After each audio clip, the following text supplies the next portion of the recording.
আল্লাহ রাসূল বললেন, আল্লাহ পাক এখনো আমাকে নিষেধ করেন নাই।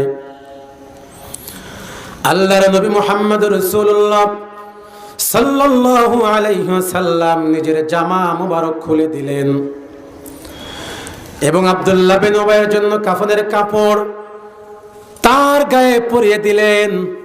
এবং যখন জানাজার নামাজে দাঁড়াবেন, আল্লাহ সুবহানাহু ওয়া তাআলা আয়াতে কারিমা নাজিল করে দিলেন, ওয়ালা তুসাল্লি আলা আহাদিম মিনহুম মাতা আবাদান ওয়ালা তাকুম ফীহি আলা কবরি ইন্নাহুম কাফারু বিল্লাহি ওয়া রাসূলিহি ওয়া মাতু ওয়া হুম ফাসিকুন। আল্লাহ রাব্বুল আলামিন ডাকতে বলেন, হে রাসূল, আর ভবিষ্যতে মুনাফিকদের কোন লোক মারা গেলে তার জানাজার সালাত আপনি পড়াবেন না। আল্লাহর রাসূলের সাথে যিনি কুফরি করেছে, যাদের মনের ইমানের ভিতরে কুফরি থাকবে, যাদের অন্তরের ভিতরে মুনাফিকি থাকবে, ইসলামকে যারা পছন্দ করে না, কুরআনুল কারীমকে যারা সহ্য করতে পারে না, এই সমস্ত মানুষ যদি মারা যায়, আল্লাহ পাক ডাকতে বলেন, হে রাসূল, ভবিষ্যতে আব্দুল্লাহ বিন উবাই সহ কিয়ামত পর্যন্ত যত মুনাফিক মারা যাবে, ওই মুনাফিকদের জানাজার নামাজ আপনি পড়াবেন না। শুধু জানাজার নামাজ তা নয়, এমনকি মুনাফিকের কবরের পাশে দাঁড়িয়ে দোয়া করবেন না। আমি আল্লাহ পাক আপনাকে নিষেধ করে দিলাম, কিন্তু সমাজের ভিতরে এমন হাজার মুনাফিক মারা যায়, আমাদের দেশের আলেম উলামা তার কবরের পাশে দাঁড়িয়ে দোয়া করে আসে, কিন্তু আল্লাহ পাক বিশ্বনবীকে যেখানে নিষেধ করে দিলেন, সেখানে আমার মতো আপনার মতো সলিমদ্দি কলিমদ্দিকে নাজার নামাজ তো দূরে থাক, কবরের পাশেও দাঁড়ানো যাবে না।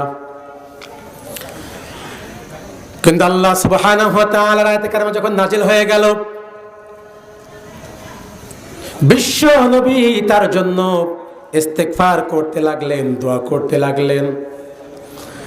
মুহূর্তের ভিতরে আরেকটা আয়াতে কারিমা নাজিল হয়ে গেল, ইস্তাগফির লাহুম আও লা তাস্তাগফির লাহুম ৭০ মাররাতান।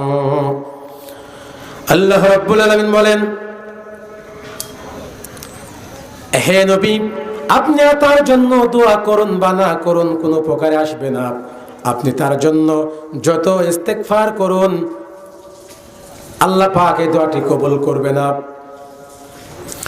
আল্লাহর নবী মুহাম্মদ রাসূলুল্লাহ সাল্লাল্লাহু আলাইহি সাল্লাম বললেন, প্রয়োজন হলে আমি তার জন্য ৭০ বার দোয়া করব।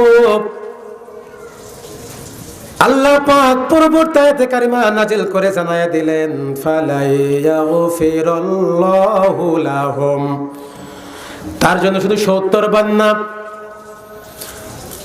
৭০-এর অধিক কোটি কোটি বার যদি আপনি তার জন্য দোয়া করেন, আল্লাহ পাক আপনার দোয়া মঞ্জুর করবে না, কবুল করবে না। সকলেই বলুন নাউজুবিল্লাহ। তাহলে ঘটনা থেকে বোঝা গেল, মুনাফিক মার্কা মানুষ যারা হবে, তাদের জন্য কাবা ঘরের ইমাম সাহেব যদি দোয়া করে, সেই দোয়া কবুল হবে না। তাদের জন্য আল্লাহ পাক নিকৃষ্টতম জাহান্নাম রেখে দিয়েছেন। এই জন্য যে কথা প্রথমে বলেছিলাম, ৪টি গুণ যাদের ভিতরে পাওয়া যাবে। কয়টা গুণ? এখন মিলিয়ে দেখেন তোমার আপনার ভিতরে আছে কিনা। ১ নম্বরে কথায় কথায় মিথ্যা কথা বলে, এমন মানুষ সমাজের ভিতরে মনে হয় একটাও নেই।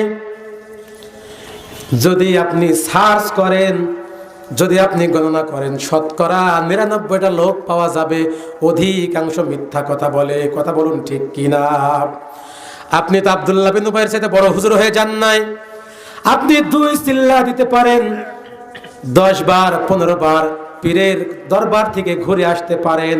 যদি আপনার ভিতরে এই বদ অভ্যাসটা থেকে থাকে, কথায় কথায় মিথ্যা কথা বলা, মানুষের গীবত করা, চুগলখড়ি করা, বুঝতে হবে আপনার ভিতরে ১ জাররা পরিমাণ ঈমান নেই। কথা বলেন ঠিক কিনা?